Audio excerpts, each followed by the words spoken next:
muitas vezes não estamos habituados a pensar que um Papa pode também ser um poeta, e de facto nós percebemos que a poesia foi muito importante, não só nos tempos de formação do Karol Wojtyła, mas depois também foi uma espécie de fio espiritual de todo o seu caminho, porque mesmo no fim da vida, um dos últimos livros que ele publicou foi o Tríptico Romano, onde os poemas, não só de quando ele era bispo e estava no Concílio Vaticano II, mas depois quando ele já era um Papa, e um Papa naquelas condições, idoso, doente, mas que ao mesmo tempo com aquela força anímica, que era de facto um grande dom, e por isso este livro é muito especial, e não é um livro publicado só por ele ser Papa e ser santo.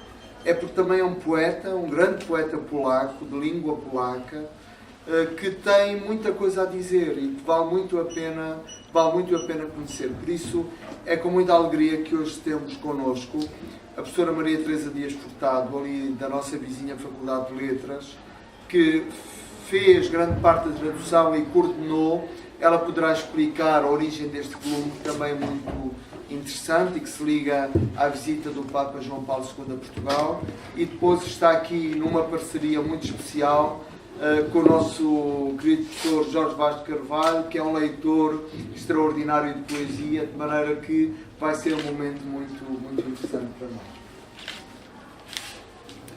Boa tarde, agradeço muito este convite, não só estar aqui presente para falarmos de um livro muito especial, como já foi referido, mas também pela hipótese de publicar um projeto que remonta ao ano de 1982, o ano em que João Paulo II esteve, não digo nesta casa porque esta casa ainda não existia, esteve junto... Lançou a primeira pedra. Lançou a primeira pedra desta casa. Lançou a primeira pedra do edifício da biblioteca, e como estava um dia muito quente, serve para dar um exemplo do seu sentido de humor, que também assoma aqui e acolá no livro.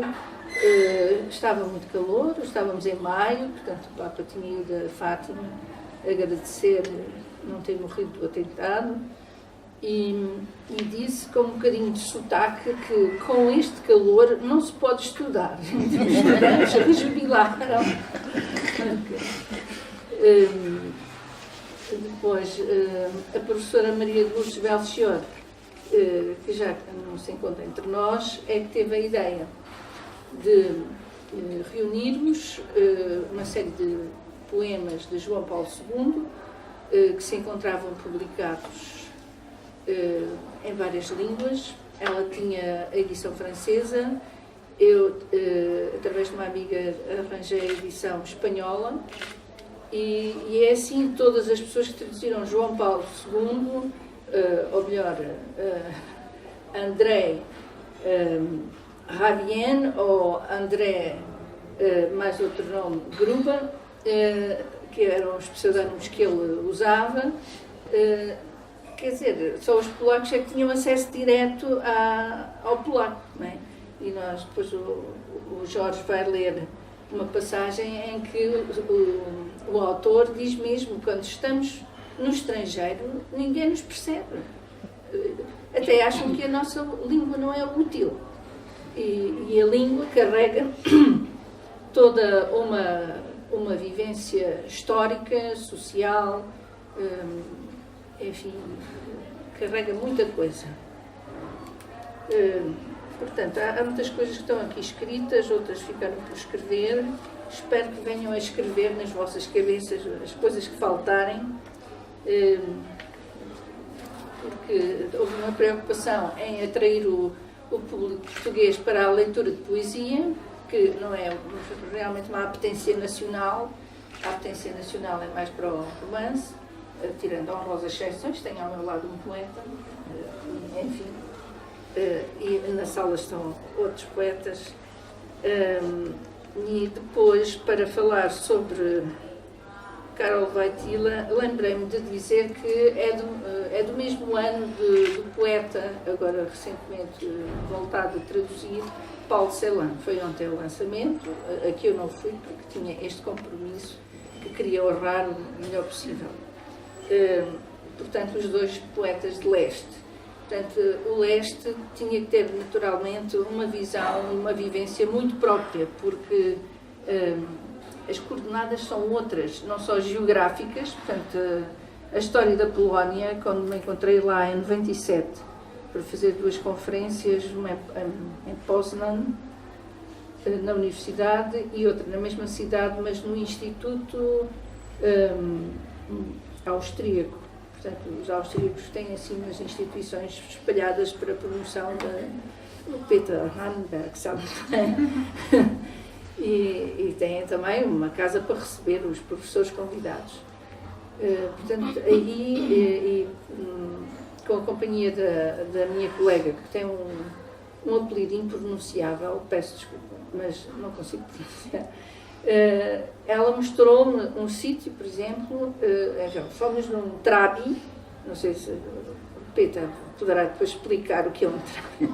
É um automóvel de muito má qualidade, fabricado na Alemanha de Leste, que teve que ser reparado para nós fazermos a viagem, e então estivemos num lugar onde a Polónia foi batizada. E isto foi dito assim: foi aqui que a Polónia foi batizada. E isto está aqui neste livro. Quer dizer, a identidade nacional da Polónia é a identidade, quer dizer, está colada à identidade da Igreja, porque o primeiro governante, o Mieszko, foi o primeiro batizado, e com ele batizou-se a nação toda. Portanto, achei interessante ver e como as pessoas faziam da fé realmente uma vivência cotidiana, até pessoas muito, muito jovens, assim, tipo 14, 15 anos. Fiquei completamente espantada, mas, enfim, edificada também. E depois os monumentos, o sítio onde está o coração de Rosa, do Chopin, enfim, com certeza já há pó e cinza. De qualquer maneira, ver todas as... Portanto, a importância, o nível cultural que a Polónia tem desde sempre. E o Papa foi um elemento muito ativo desse nível cultural. Portanto, eu não sei quanto tempo é que temos. Até 20 minutos. Faltam-nos 10 minutos com a leitura. Ah, sim, pronto, então não posso contar. Abreviamos. Portanto, a vida intensa do Papa, uma vez que conhecia familiarmente muitos intelectuais, e não conhecia, portanto, o Papa, na sua juventude, antes da ocupação alemã e durante a ocupação alemã, pertenceu ao teatro rapsódico. Já não falo do Rosário Vivo, que isso é outro aspecto, faço só um parênteses, que o primeiro grupo foi o Rosário Vivo, que era do Tinyanov, que era um leigo, era um senhor que tinha sido alfaiate e depois se dedicou à formação de jovens por sua recriação, penso eu, com certeza com a autorização do bispo, enfim, não estaria a fazer nada de subversivo, embora fosse uma grande subversão, cativar os jovens para os valores mais profundos que existem na Polónia e em todo o mundo. E ele também emprestava muitos livros bons de teologia, aos rapazes com quem convivia. Portanto, pronto, fecha para o teatro rapsódico era realmente uma coisa que Karol Wojtyła fazia com paixão, e aqui, tenho aqui marcada uma passagem. Isto foi uma biografia que me ajudou muito e que me foi oferecida em 81. A vida de João Paulo II, contada por um amigo. Está em alemão. Mas sei que existem várias línguas. Em português é que penso que não existe. Portanto, mas eu posso dizer, claro, o teatro rapsódico vem do facto de não terem liberdade de movimentos, não terem casas de espetáculos. não terem adereços adequados. Portanto, para onde é que foi a grande força dramática daquela representação?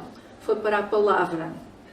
Portanto, a palavra era trabalhada de tal maneira, com tanta intensidade, que correspondia perfeitamente, ou talvez melhor, a uma representação num palco, num belo teatro, onde toda a gente estava à vontade. E essas representações eram feitas em casas particulares. Uma das casas era a casa da avó adotiva Irene Skoska, que era uma grande entusiasta e que, portanto, eles faziam leituras de teatro e de poesia, mas muita poesia. Os autores principais, Mickiewicz, Slovaki, Krasinski e Norvig. E o Slovaki, no século XIX, escreveu um poema em que, não sei por que carga d'água ou por outra coisa qualquer, escreve que a Igreja vai ter um Papa polaco, vai meter tudo na ordem, mais ou menos. E aí a avó adotiva, não é? Porque Karol Wojtyła ficou muito cedo sem mãe, sem irmão mais velho e, por último, sem pai. E, portanto, acolhia-se aos amigos, além da sua intensa devoção mariana, que para ele também era um grande suporte, e há um poema sobre a mãe, que é magnífico neste livro. Portanto, essa avó de adoção escreveu, à margem do tal poema do Slovaki, este vai ser o Karol. Pronto, depois realizou-se, mas ela não foi promovida a profeta, evidentemente, já tinha morrido. Portanto, como é que o Santo Padre começou a escrever? Ele começou a escrever de uma maneira um pouco mais meditativa. Não era portanto, ele não fazia apologética ou doutrinação, ou digamos, não era uma divulgação de coisas de espiritualidade em si.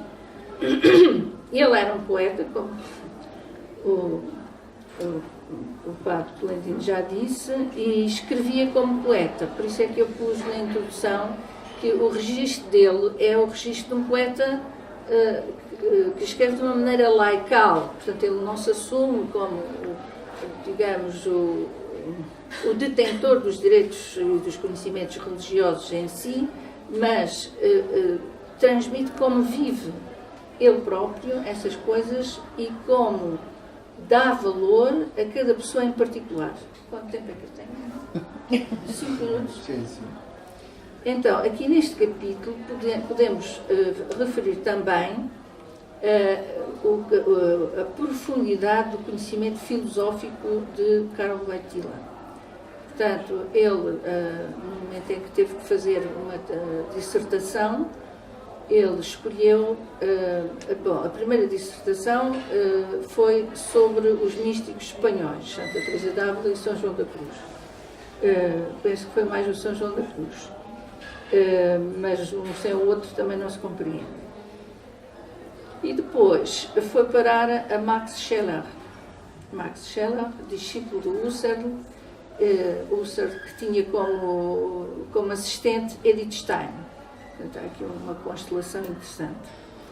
E, portanto, fenomenologia. E na fenomenologia o que é que lhe interessa? A ética, o valor intrínseco de cada pessoa. E, a partir daí, eu traduzi de propósito para esta edição um poema que achei muito interessante, que se chama Perfis de Cireneu. Portanto, o Cireneu tinha o seu perfil, não é? Não sabemos exatamente, não havia fotografias, mas o Papa detecta entre as pessoas que conhece perfis de Cireneu, portanto, pessoas que estão disponíveis para os outros e que depois se retiram, depois da sua atividade, do seu empenho, E então, ele vai discernir alguns perfis. Eu vou ler todos, depois vou dar um exemplo. O melancólico, a pessoa melancólica, o que é que pensa, o que é que não pensa, e o que é que não devia pensar, etc. O esquizofrénico, os cegos, o ator, a rapariga decepcionada em matéria de amor. Portanto, não esquecer que o Santo Padre tem um belíssimo estudo sobre matrimónio e responsabilidade. Depois, um outro poema, Meninos. Outro poema, Pensamentos do Homem. Filiação do Homem. O operário de uma fábrica de automóveis. O operário de uma fábrica de armamento. Depois vem para a Madalena, para o homem emotivo, para o homem intelectual, para o homem voluntário, e aqui termina. E, é claro, eu vou escolher o ator, porque ele era ator.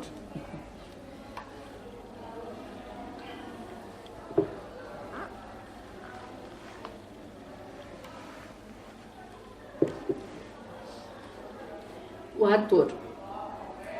Quantos cresceram através de mim, em meu redor, partindo de mim. Cheguei a ser o leito de um rio, chamado homem. Por mim, passa uma multidão de outros. Como pude conservar a minha identidade? Sempre demasiado próximo de mim mesmo, a nenhum deles alcança a perfeição. O que em mim resta de mim poderá ser visto sem temor? Problema do ator. Em relação aos poemas que vai ler o meu antigo aluno Jorge, por isso é que eu continuo agora sendo o senhor doutor, etc. E poeta, Jorge Vaz de Carvalho, vai ler uma parte do poema A Pedreira, que é aquele que abre o livro, e que é um poema interessantíssimo porque o pensamento fundamental que está neste poema vai depois ser transposto para uma encíclica sobre o trabalho, Laborens Exercens. E Jorge lerá uma parte desse poema. E o último poema, Quando Penso na Pátria, tem precisamente aqueles valores fundamentais da cultura polaca, não é? Eu não conseguia, portanto, desclassifiquei completamente o Google, não me disse nada sobre a poesia e a cultura polaca, se calhar devia ter ido outro motivo de busca, ou então fazer uma pós-graduação em cultura polaca, que acho que seria ainda mais adequado. Mas este poema diz muito do que foi a vivência na Polónia e as referências que qualquer pessoa desse país oriunda tem ou gostava de ter. Muito obrigado. Deixem-me dizer-vos que é um gosto enorme, uma honra, e agradeço pelo convite. Muito obrigado. E também reencontrar a minha professora de literatura alemã 1, há quantos anos? Nos anos 70. Nos anos 70, é verdade. Nos anos 70. E deixem que me ponha de pé, porque os poemas do Karol Wojtyła merecem que eu os diga de pé. Portanto, do primeiro ciclo de poemas, que se chama A Pedreira, escolhi o segundo, que se chama A Inspiração. Por dentro, começa o trabalho, e no exterior ganha tanto espaço que logo se apodera das mãos e depois do último alento. Repara, a tua vontade chega ao fundo do cimo da pedra. Quando o pensamento atingir a certeza, nessa altura, o coração e as mãos em conjunto alcançam o veio mais alto. Uma mão generosa paga o preço desta vertical, deste pensamento e desse olhar seguros. A pedra entrega a sua força, o homem amadurece através do trabalho que traz consigo a inspiração de um banho árduo. E do trabalho nasce tudo. o que cresce no coração e no pensamento. Tudo o que sustenta grandes acontecimentos e multidões. Que amor é este que amadurece ao ritmo dos martelos? Grupos de crianças transportam-no para o futuro cantando. No coração dos nossos pais cumpria-se sem limites o trabalho. 2. Esta inspiração não acaba nas mãos. Até às medulas da pedra, ela desce através do coração do homem que aí forma medulas isoladas. E a partir deste coração, cresce na terra a história das pedras e no homem cresce o equilíbrio entre a ira e o amor. Ambos dirigem o homem, nunca nele se esgotarão, nem hão de cessar na tensão dos seus ombros, nem no gesto oculto do seu coração. Amor e ira nascem um do outro, completam-se mutuamente, como a alavanca que une pensamento e ação num círculo indestrutível. Assim, vindo de longe, se queres alcançar e entrar no homem e habitá-lo, tens de unir estas duas forças que na sua simplicíssima língua, e a tua fala não pode fugir às tensões da alavanca que amor e ira formam. Então, nada te arrebatará do homem, ninguém te afastará dele. Do ciclo Quando Penso na Pátria. Poema 1. Quando penso, pátria. Quando penso, pátria, exprimo-me e enraizo-me. Diz-me o coração que ela é uma fronteira secreta que de mim para outros se desloca, abraçando-nos a todos num passado mais antigo que cada um de nós. É desse passado, quando penso pátria, que surjo para aguardar em mim como um tesouro. Sem cessar, pergunto a mim mesmo como multiplicá-lo, como alargar o espaço que a minha pátria habita. 2. Quando ouço falar línguas diferentes. 1. Quando ouço línguas diferentes à minha volta, sinto crescer o rio das gerações.